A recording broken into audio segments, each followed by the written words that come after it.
What's going on? It's your boy Sermon at Sermon's Domain on Twitter. 2 Chainz is back with a new EP titled Hibachi for Lunch.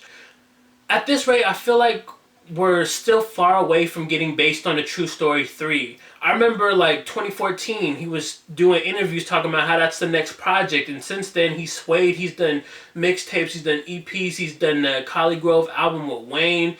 He's done a lot, and at the same time, he still continues to maintain like this buzz. I think the only thing holding 2 Chainz back in terms of being like where he was back in like 2012 with like Birthday Song and on Fucking Problem, like is a big radio hit. And I think 2 Chainz is very much capable of doing that. So I don't know when Based on the True Story is going to come, but I think 2 Chainz has a good formula going right now. He's putting out these small projects, EPs if you want to call them, mixtapes, whatever, and he's launching them alongside a clothing collection. So you have the aspect where you're going to iTunes, you're selling your music, boom, that's one revenue, and then you have your own clothing line, which is another. And 2 Chainz has been proven as a successful businessman because his Dab and Santa's sweaters from last year did a lot. I believe it was like over 100,000 he made from that. And I believe what happened with that was he ended up donating a lot of that to charity. But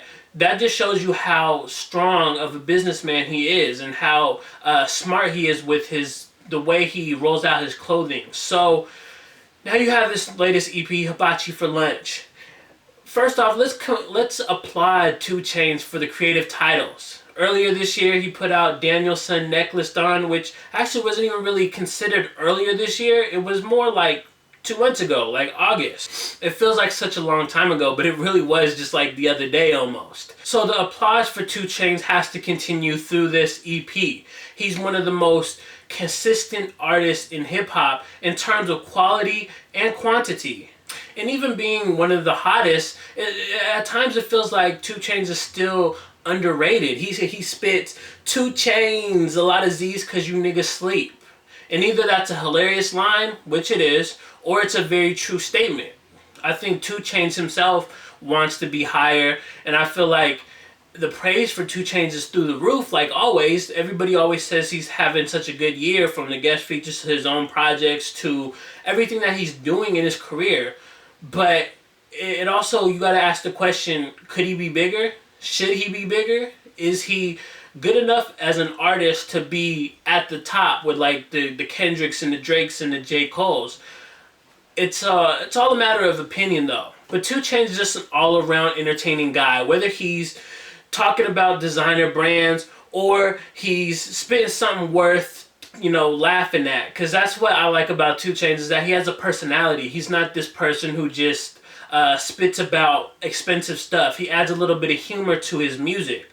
My favorite on Hibachi for Lunch is Good Drank, for the most obvious reason. Say it with me now. Mike Dean production.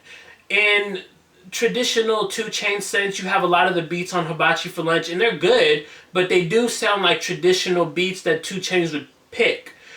Here on Good Drank, you have a record that doesn't sound like anything else on the entire project, and I think that's one of the reasons why I liked it. That and the melancholy vibe that it gives off. You got features from Gucci Mane and Quavo kills the hook. He's coming off of his stellar feature on Meek Mill's DC4, and then he turns around and gives 2 Chainz this really good hook. It's almost to the point where at this moment I feel like it would be a welcome to have a solo project from him. Not to say that the Migos split up, but they definitely could explore the idea of doing solo projects, and Quavo is probably, out of the three, is probably the one that I want to see do a solo project the most, just because of, his guest features, his hooks, and just, the last two things, it gets me excited. The last two things he did, the Meek feature and then on this 2 Chainz, it has me excited for the possibility of that. He also has a record on here called Little Baby featuring Ty Dolla $ign,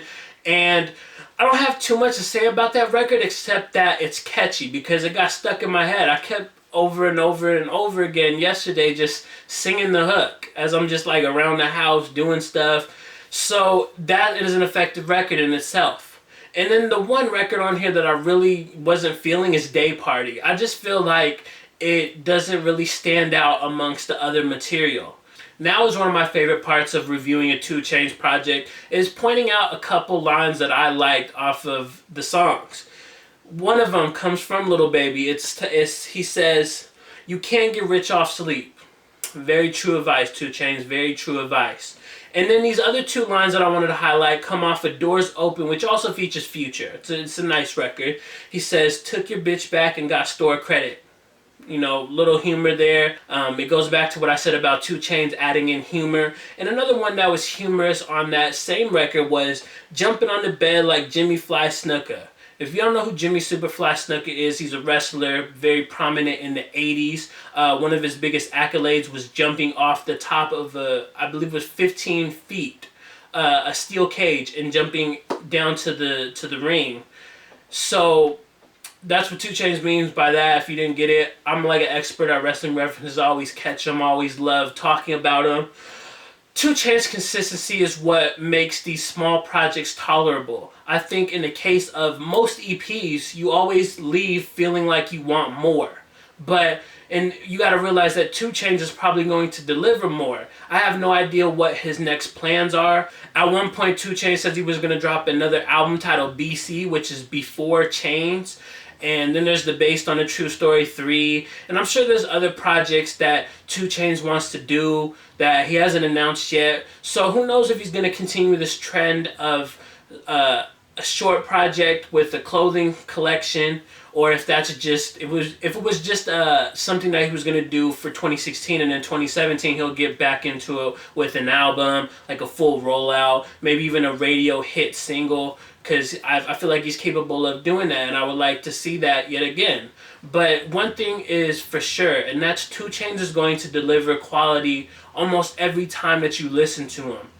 And it seems like as he gets older and older, he gets more popular. So 2 Chainz is someone who I will not anticipate seeing fall off in the coming years. He's just going to keep getting bigger and bigger, in my opinion. You know, 2 Chainz is really having a great year. He's on fire, but in reality, he hasn't stopped being on fire in such a long time. Those are my thoughts on 2 Chainz's latest EP titled Hibachi for Lunch.